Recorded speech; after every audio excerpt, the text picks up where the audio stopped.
Hi, everyone. In the race for STEM education, one of the challenges that we have is that there's missing millions of students who we think maybe have the opportunity to solve the next big engineering problem or to solve diseases, but they just don't get the opportunity. In fact, we know from statistics that there are about 6 million students in the U.S. who are identified as being gifted, but of course, from one district to another, they might have some resources or none at all, depending upon what the resources are available in that particular district or that particular state. That's one of the challenges that we have with gifted education.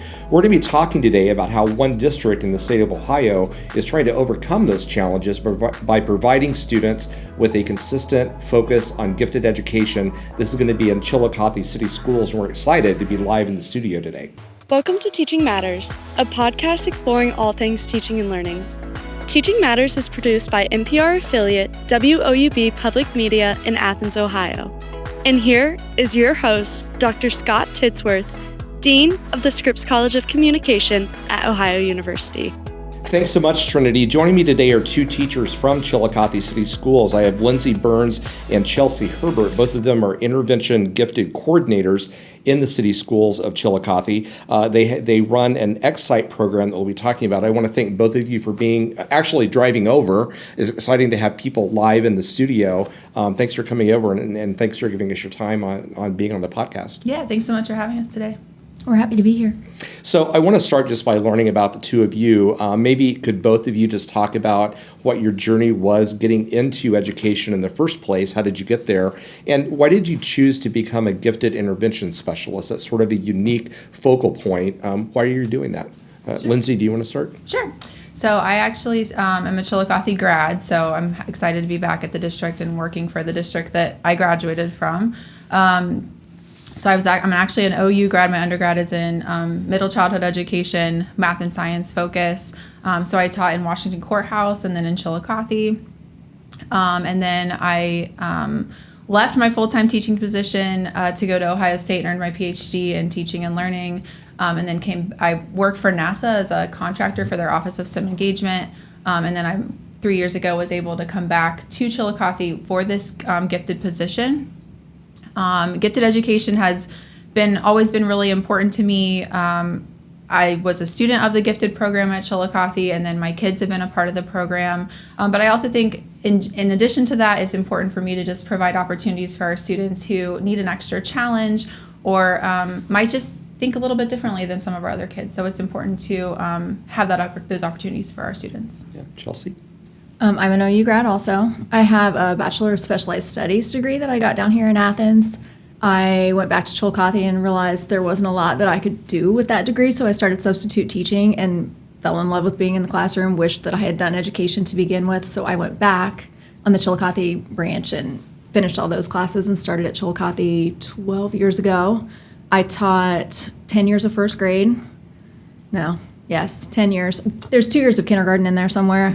But then I was getting the gifted clusters of kids in the first grade, and so I was naturally getting more interested in trying to take my continuing education classes based on those. Lindsay took the position the year before I started, and now we just get to do all the fun things all the time. Yeah. Together. So Lindsay, back to you. The audience maybe isn't familiar with Chillicothe other than hearing about it during presidential elections, right?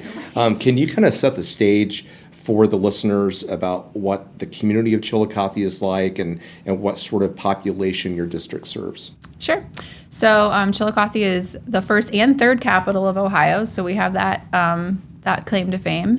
The population of Chillicothe is around just over 20,000, around 22,000 people. But Ross County, where Chillicothe is located, is the third largest county in area in the state of Ohio. And so we actually have 7 school districts in the county. And some of the school districts are kind of close together. So, but our school district, the city schools, serves approximately 2,600 students, pre-K through 12.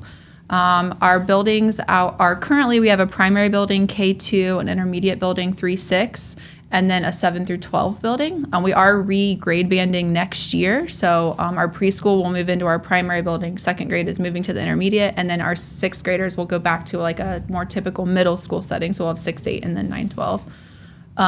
But approximately 200 kids per class. And Chelsea, the two of you obviously are the intervention gifted coordinators. How large is that population of students that you're serving? And my understanding is that your lab, the Excite lab, as you were saying before we started recording, is actually in the intermediate school that serves that entire K-12 population. Is that right? Yeah, so 3-6 right now, we get to spend a little bit more time with those kids because we pull them during something called their personalized learning period, because we have a huge push for individualized education, which is the whole point of our job and everybody's job really. But we also travel to the primary, and we bring the kids over and they get to see the Excite Lab and all of our cool, 3D printers and all this stuff. Like, this is what you guys get to do in a couple years. And it's just, 7 through 12, we do a lot with like their placements for advanced classes, and it's amazing, I think, what we can do, really. We have 387 308, students. sorry, that was the whole. Yeah, no, it's okay. 387 students, K-12, that are identified superior COG, specific academic ability, or VPA, which is visual and performing arts. Is there any, as you think about sort of the entire spectrum of the K-12 population of students, this is kind of a weird question, but are there any bubbles, or is it pretty uniform from one cohort of students to the next? I would say it stays pretty uniform. We do have a couple of grade levels who have more students identified in the visual and performing arts. So just like a more musically inclined group or more visual art inclined group. VPA identifications are fairly new. So we just started that 2 years ago. So that's kind of a new one for us. And then the state provides how we identify students. So they provide the list of tests that we're allowed to use for identification, and then districts who administer those tests are required to then use them for identification. So those tests change though every year. So we've had some changes over the last couple of years. Like, we haven't changed the tests that we give, but the tests that are approved have been changed. So we do see a little bit of change that way when the tests change. But I would say predominantly K-12, it stays pretty uniform. We definitely have more identifications in specific academic ability, which would be reading, math, science, or social studies. But we give those assessments more often. So like we catch kids as they move through. So anyway. So the Excite Lab, is that part of the overall gifted program, or is the Excite program sort of, it's one and the same? It's part of the program. Yeah, it's part of it. Do you want to talk about some of the opportunities that students have when they are in the Excite program specifically? Sure. We do a lot of different things. We do something called PACE courses, where the kids get to explore. Help me with the acronym. We really like acronyms. We really like acronyms. Personalized acceleration and career exploration. So at the beginning of the year, they fill out a Google form, and we'll tell them, like, you can learn about anything. What do you want to learn about? And we create kind of a curriculum for them to work on independently that might have, research skills and just different areas that they can explore. We try to tie in career somehow. There's usually a project at the end that they can work on. So we do that. This year we rolled out foreign language. So, and if you've never been in a classroom where 30 third graders have their headphones on and one is like learning Greek and one is learning French, and that's something we're really looking forward to bringing in a little more. It's kind of just a thing they can also do independently. We do a lot of 3D printing projects. We do book clubs and this is something that the teachers in their classrooms facilitate, but I've written book club, every week they do different things, and then that also ties into something that they're doing in our class. So that keeps the teachers involved in what they're doing. And let's see, there's so many things that we do. Yeah, so the Excite Lab kind of spans, it's part of our gifted program, but we've been really intentional about we're gifted services and talent development. So not all of the students that walk into the lab necessarily have a formal identification, but we have identified students who need a little something extra, or they have an interest that we can help support. So we've also created, as part of the Excite Lab, the Fab Lab, Fab short for fabrication, and it's basically it's all one big room. We basically have two classrooms where the middle wall, they're movable, and we can just have it open all the time. So we basically have two classrooms, but the one side has 7 3D printers, and so we're part of the Ohio Code Scholars Program, which is something facilitated through Southern State, but we needed something to support attendance because of it being on the report card and those sorts of things. So we came up with this crazy idea where we have different groups of students. We have a catalog group, orders, production, promo, and then like packaging and delivery. And so the students created a catalog of things, of 3D printers, 3D printed items.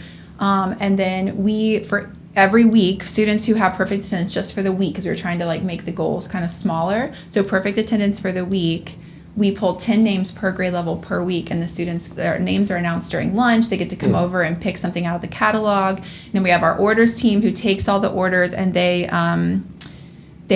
type everything into a Google form, and then the production team comes in every Monday morning and they start all the prints, and then we package them up and deliver them every week. And then we have a stat squad who is I forgot about stat squad. They come in and look at all the data, and they're like tracking attendance, they're tracking how much like filament we're using, the cost of that, the things. So this is something we just started just in the last few months actually, as part of the lab, but it's not necessarily a gifted service, but part of our talent development and supporting the building as a whole. So Chelsea, I know that robotics is also a part of this. How do you all specifically sort of introduce robotics at different developmental levels? Code scholars, I would say. Yeah. The project that we do with Southern State, we 3D print. This year it's like a droid head, and there's all of this robotic stuff that we're taking the kids through step by step, and they're programming their robots, and then we take them middle of May down there, and they get to we make little videos, but they get to do kind of like a showcase and go to some like breakout sessions about it. So where's it located? Hillsborough. Oh, cool. So, and they also, middle school has a robotics club that does it also. We don't have a lot to do with that, but our kids go from us to them. Yeah. So reframing some of what I've just heard, so you've got very STEM-oriented things like the robotics with coding. You were talking about what I would say is data, analysis and science. Going to the other end of that spectrum, what are some of the things that you do for the arts and the STEAM part of everything? Sure. So our visual and performing arts students, so we have our instrumental music, and so I'll start with music. So we have band, orchestra, choir, opportunities for our students. All of our students in the intermediate building take like general music in our primary building. But we had a traveling group come in around Christmas time, Christmas with the Celts, and so they actually invited a group of our students from Chillicothe to perform with them. So we offered that opportunity to those students. For our visual arts students, we're working on for next year having a guest artist come in like maybe once a quarter and do some kind of a guided art project with those students. For theater, we have a lot of different options. Our theater teachers and our thespian group are really active, and we actually just hosted the state thespian conference a couple of weeks ago. So our theater students have lots of opportunities there. We also have a really active community theater, and a lot of our students are involved with that. And then with dance, we had an opportunity. One of our students participates in the Dayton Ballet Nutcracker, and so she was actually able to go over to our primary building and perform for those students and talk to them about the Nutcracker around Christmas time. So we just try to provide, the opportunities kind of change for our VPA students, but with their PACE courses, a lot of the students pick something related to their visual or performing art that they enjoy, so we're able to write those PACE courses. We noticed a lot of those students chose, the foreign language that they chose was based on our dance student chose French because she does French with ballet. So we're able to kind of not just their art, but the things that are connected to them as well. So if I'm a student, let's say I'm one of the high school students, just to sort of narrow it down, as I'm interacting with your program, how does that sort of fit into my daily or weekly schedule? In other words, what's the cadence for interacting with your programs, over the course of a week or a time period for a student? Well, so our middle school and high school students right now, we have an advanced curriculum for them. So their classes, they're in the advanced or honors program. They can participate in CCP courses through OUC. We have 6 is a little bit different. Right.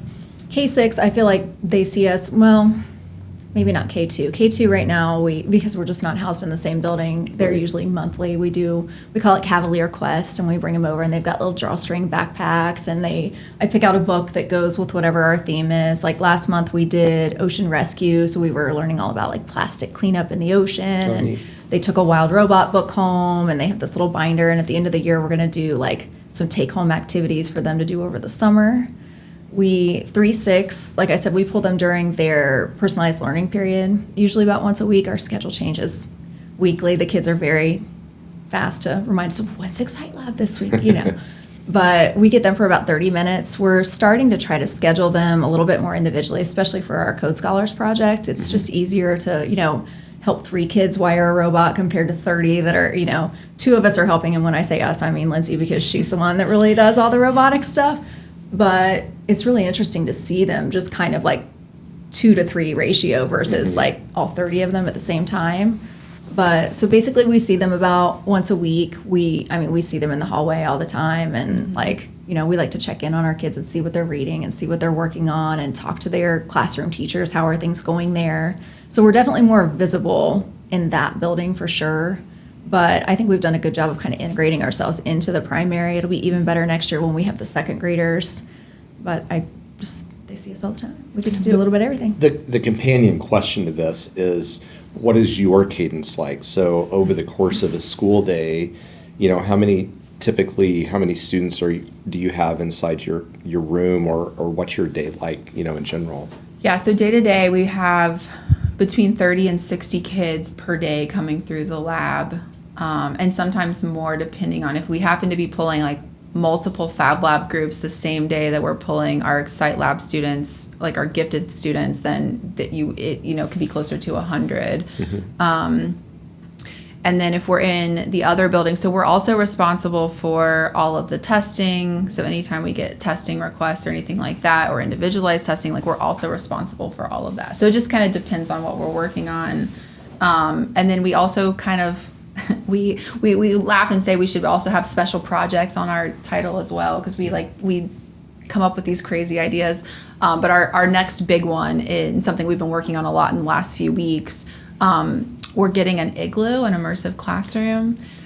So my dissertation was about defining immersiveness in education settings. And when I taught STEM at Chillicothe Middle School, I just kind of designed the class around 2 major things, the ocean and space. And so the first day of school, this was 2017, one of my kids raised his hand, and this is great, Mrs. Burns, but I've never even seen the ocean. And I was like, oh shoot, okay. And so I walked myself straight down to district office, and I'm like, I've got to take these kids to the ocean. Like, how can I? And so I was able to grants and raise all the money, and we took the kids to Assateague Island, and they got to see the ocean, and it was the most amazing moment of my career. And so ever since then, this idea of creating opportunities for our students, I had 8 kids out of the 52 that went with us. We had 8 that had never left the state of Ohio.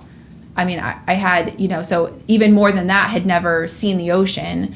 And so this idea of creating an opportunity for immersive experience and application of what they're learning. And so anyway, we had this big dream, and so it was funded through private donation, and so we were able to work that out, and it's being installed in August. So Igloo, what are you going to do with that?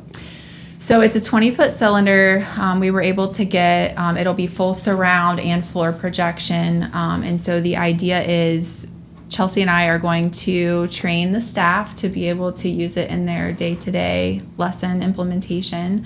But the idea is for them to, so for example, we have 6th grade daughters that are in the building right now, and they read Percy Jackson. And so we just have this vision of them sitting in Athens, Greece, while they're, studying about Greek mythology, or obviously the Artemis launch and return was a big topic at school over the last few weeks. And so this idea of showing the kids what it's like to be in space and having, and so we did a lot with the,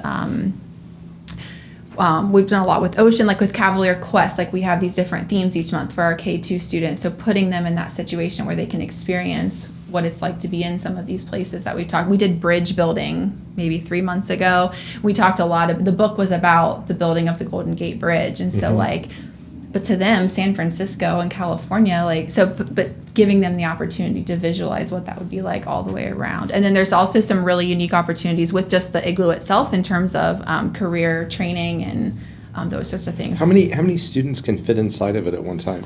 So the 20-foot one should hold one of our classes all together. Wow. So 20 to 22, 24 students. And I assume it's just a bunch of LED screens around. So it's actually all Projectors. projected. Oh, it's all Yep. projected, So okay. there's four projectors for the walls around, and then 2 for the floor.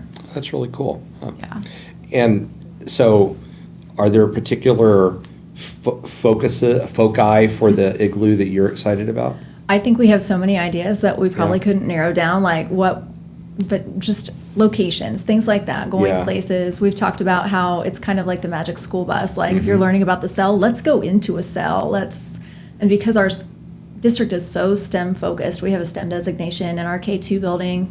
Like it's just going to naturally just fit into so much of our curriculum. Like we've got a first grade team that does pollinators. They're like, we're going to go in a beehive, and we're like, I just think it's going to be amazing to see those kids like experience those things. Like they think VR goggles are cool, but they're going to be in wherever they are. Yeah, we actually do a lot of stuff with like 360 video in the goggles, and do it for like law enforcement training on like de-escalation techniques. And so very familiar with that. But the idea, the drawback of the headsets obviously is that people are isolated from one another, and you can't interact with a partner or another student. Whereas put them in the Igloo and let them go, right? I mean, Yeah. that's pretty They'll cool. all get to so. experience it together. It'll be Yeah, really we're neat. excited to get to watch them watch each other too. I think just Yeah. to see how excited they'll get. I'm sorry this became a interesting rabbit hole for me too, but like, where do you get the content for it? Are you able to create it yourself?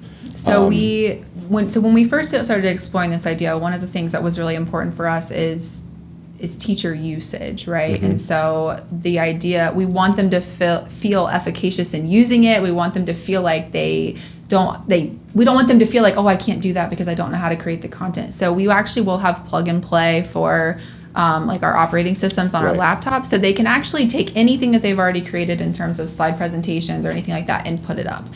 There are also a lot of different like open source free things. Yeah. YouTube 360, like there's a lot of different, I can't list them all because I honestly don't know off the top of my head, but there are many. We've talked about those. But we also have 2 computers, so there'll be one computer that's in the Igloo running it that you can use, and we actually also were able to get a second computer that will run the software.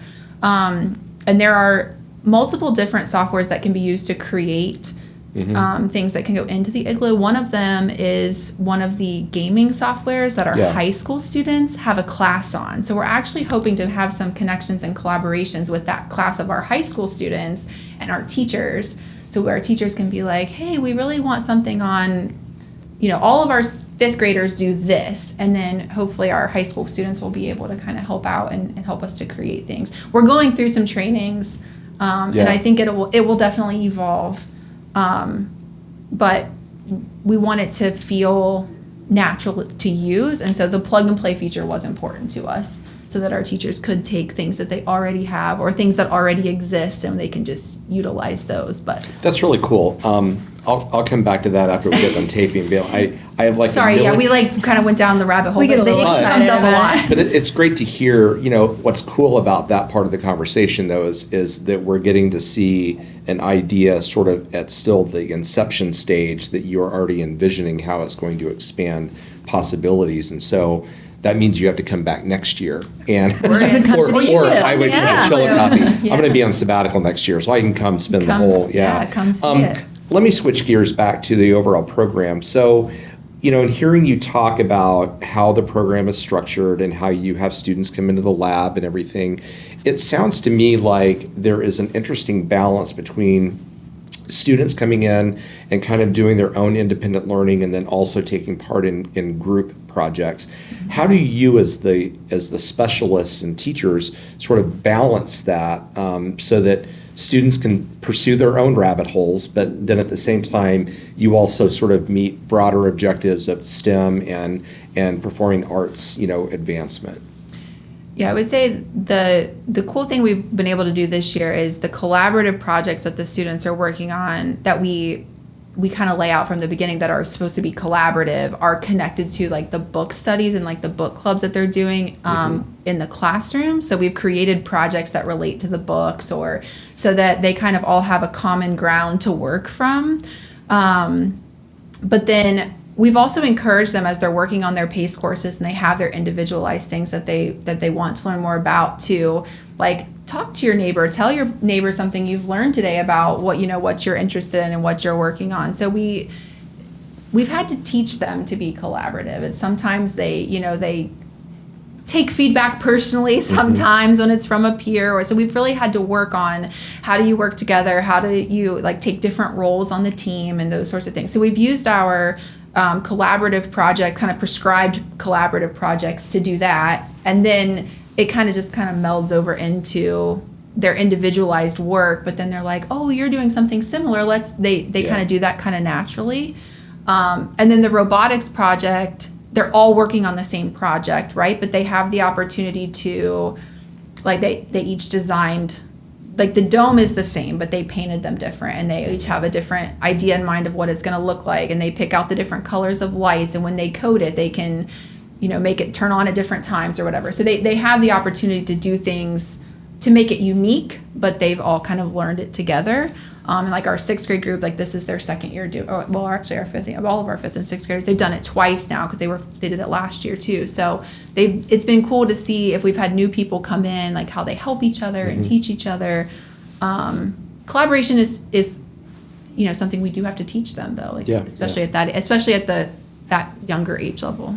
I think knowing our students too, like, when a kid, it's just not like, don't put him in that group. That's not, but we know them well enough that if he wants to work by himself, like, you go do your thing, and these people are going to work on this. And like she said, it just kind of comes naturally. They kind of group up together and do things that we wouldn't have come up with on our own.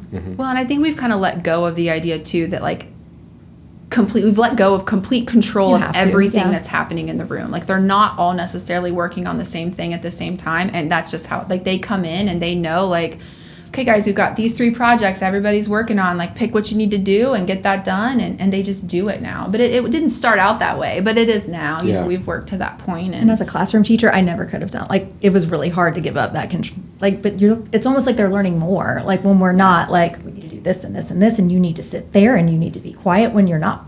It's once you let go, it's great. Sitting and listening to the conversations that these kids have. I mean, some of it is just, it's just unbelievable. It's just really, really cool. We have really, really awesome jobs.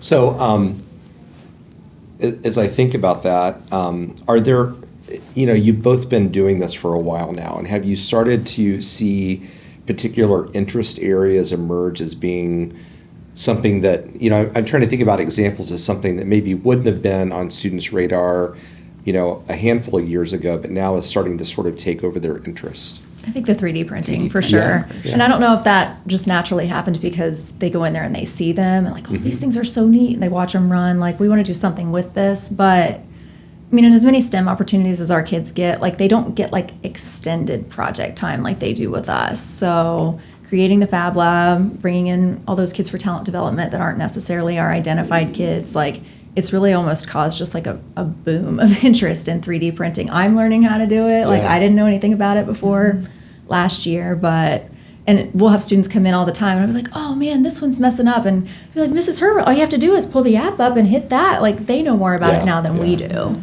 So I think we're all learning from each other. What types of things do they like to print? Like fidget spinners. That's actually what started the whole thing. Is we did like a test print when we set them up for Code Scholars, and she sat at her desk and spun this thing until she drove me a little crazy. She goes, oh, we need to print these for people. Like, and it snowballed from there, like all of our other crazy ideas do. But it's a big thing. Lindsay, anything to add to that? Yeah, I mean, I think gamification and like video games are obviously for many, not all of our students, but for many of our students, something that they have experience with. So I will definitely say we've seen when they get to pick, right, they want to focus on anything.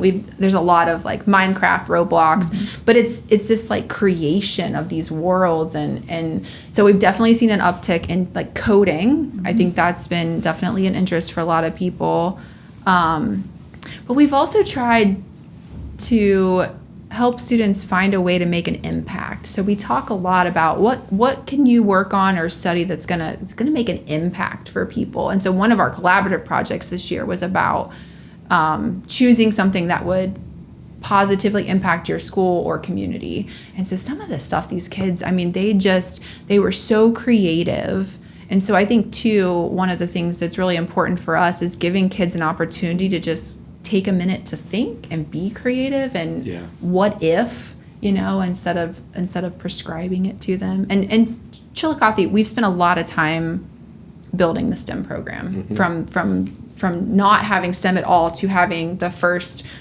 Chillicothe Primary was the first elementary school designated for STEM in the state. So like we've led the way with that, and it's created thinkers who think in that way. How can I create something, and then how can I make it better, and how can it be used to make an impact? And so I think we're trying to also do that with our students too, like letting them have the time to think and be creative and come up with ideas that somebody might say are crazy, and we're like, hey, we come up with crazy things all the time. And then so it's just that's been good.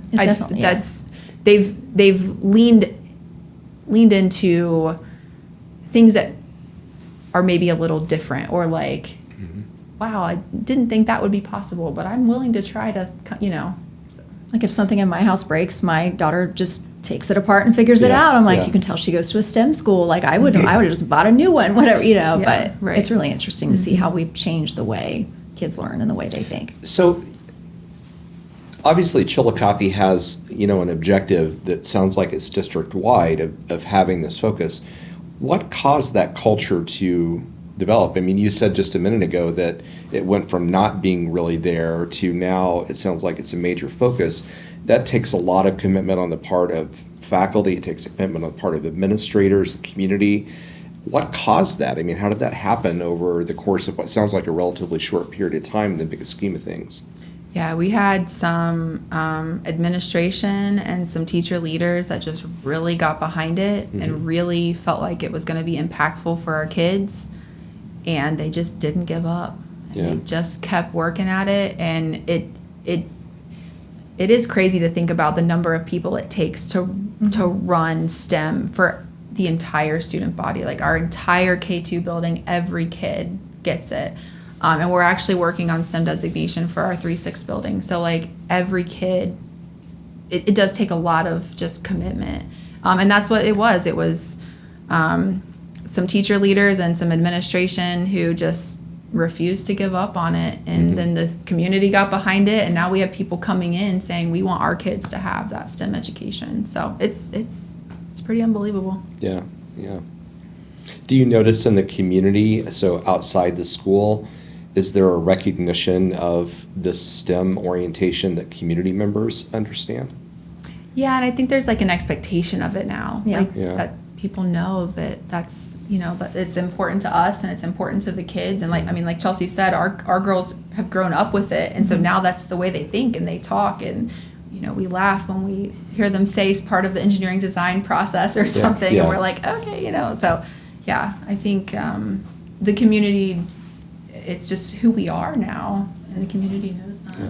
Well, they also know that those are the kids that are going to grow up and work in these industries. And our curriculum director's favorite tagline to say about everything, she was a big ringleader for STEM and ringleader's not even the right word for that, but she likes to tell people that these kids are going to have jobs that don't even exist yet. Yeah. Like you look at how much education's changed since we started 10, 12 years ago. Like you teach completely different. You can't teach the way that you did. So the fact that Chillicothe is willing to just set the standard and like keep pushing, I think people really recognize us for that. I mean, I feel like problem solving, creativity, and communication. If students can master those things, they're going to have a great, opportunity in front of them. So, so Chelsea, kind of switching gears a little bit. Lindsay was describing the fact that teachers throughout the district have to be a part of this STEM orientation. In your role as a gifted coordinator, are there certain practices that you find to be effective or necessary even in a line of communication between yourself and then the grade or subject matter teachers? Yeah, we have pretty good communication with all of our teachers that have the gifted clusters, and not even just them. Like, we like to work with any of the teachers, even if they don't have any of our kids placed in there. But we do professional development. We try to, send out different things that we might think are interesting. We have a lot of teachers that are like, there's one during her PLP, all of her students come to us, so she comes up too and helps us because she wants to be a part of what we're doing. And I hope that as we move on, we'll get a lot more of that. But I know as being one of those teachers, I wanted all the information and all the resources I could get for those kids that were in my class that were, 2 grade levels above their peers. So I think if they can look at us as a resource and a partner to, make these kids do their absolute best, they've been really good about that. Yeah. Anything to add, Lindsay? No, I mean, I think we, just like Chelsea said, we've worked really hard to create partnerships with the teachers. So it's not, we all work together and collaborate to provide the opportunities for the kids. Yeah. I mean, I was just thinking about, still my mind is back with the Igloo, but I was just thinking about the fact that obviously because of your roles, you're trying to figure out how do we advance learning for a certain, demographic of students that tested into the program or was selected in for talent development. I also think about, the kid that's sitting in a classroom that can't find what the hook is for them, and then maybe something like that opens up a whole world. When I was growing up, it was finding the right book at the library and reading it and going, oh, okay, that's really cool. And, now there's so many other opportunities. I think the last question that I have, and it's one that's a weird one, but I think it's an important one in the broader context of gifted education. I think that, a lot of teachers, a lot of parents, students that might be listening to this go, you two have a dream job. You get great students in your classroom. You get, cool resources to work with them on. And it sounds like it is a dream job. But there are also different types of challenges. So I wondered if the two of you could speak to, and maybe challenges is not the right word, but at the end of the day, you're dealing with kids, and kids are kids, right? And so what are some of the things that as gifted intervention specialists, you have to pay attention to that would be your day-to-day grind, that teachers talk about when they're leaving the building for the day? I mean, just because we have gifted students doesn't mean we don't have students that have certain behavior issues and things like that. And if anything, I really think our programming helps with that. Yes, we have challenges. We'll get a kid that'll come in and we're like, oh, he survived today. We got to figure out something for him to do. But I don't know exactly how to say it. The challenges we face more besides behavior, it is a much smaller problem than probably a classroom teacher deals with, is just teaching them to collaborate, teaching them how to fail, teaching them it's okay to sit there and not know what you're going to do right away. I don't care if you sit for 30 minutes and brainstorm what you're going to do the next time. It's just reteaching them how to process their way through something, really. Yeah. And they don't like to fail, and they don't like to not get something right the first time, but we get that. We're kind of like that. Yeah, I mean, I think our students, just because academically things come easily to them doesn't change the fact that there's still a 10-year-old or there's still an 8-year-old or there's still a 6-year-old. I mean, they still have this, they still struggle with similar things that their peers do. And I think sometimes we struggle too with, providing enough challenge for them, but helping them to not feel like they have to do extra work, or we don't want it to feel like a punishment, but they're still responsible for doing the things that are required of them in the classroom. And then so helping them to also see the integration of what we're doing and what they're doing in their classes, and how what we're trying to help them work through now will benefit them later. A lot of times our 9-10-year-olds don't see the bigger picture of what high school coming down the line. Obviously, we're not spending our days talking about their high school classes, but trying to help them see the pathway forward into what career they might. We spend a lot of time talking about career exploration and what they might, what their interests are, and not just I really like to play this sport, or I really like to play this video game, or I really like to do this activity, but how they could see themselves in the future using those interests to pursue their career. And so sometimes, helping them to see that bigger picture and helping them to understand the value of what we're doing day to day, but that to them sometimes does seem like extra work or more things that they have to do. Yeah. It has been awesome getting the chance to meet both of you. It's always great to have Bobcats come back to Athens. and I will take you up on the offer of visiting next year. I think that'd be really awesome. So. Yeah, for sure. Definitely. Going in the beginning of August, so when school starts. We've never been so excited to go back to school early. Yeah. Well, let's be honest. As teachers, we're also excited about summer break coming up. So. Yes. But we're like, but August this year, we're not gonna, be like, oh, it's time to go back to school. It's gonna be like the Igloo's coming. Yeah. So yeah, we're Well, excited. best of luck with the end of your academic year, and have a great summer. And I'll see you next fall. Thank you so much. Thank you.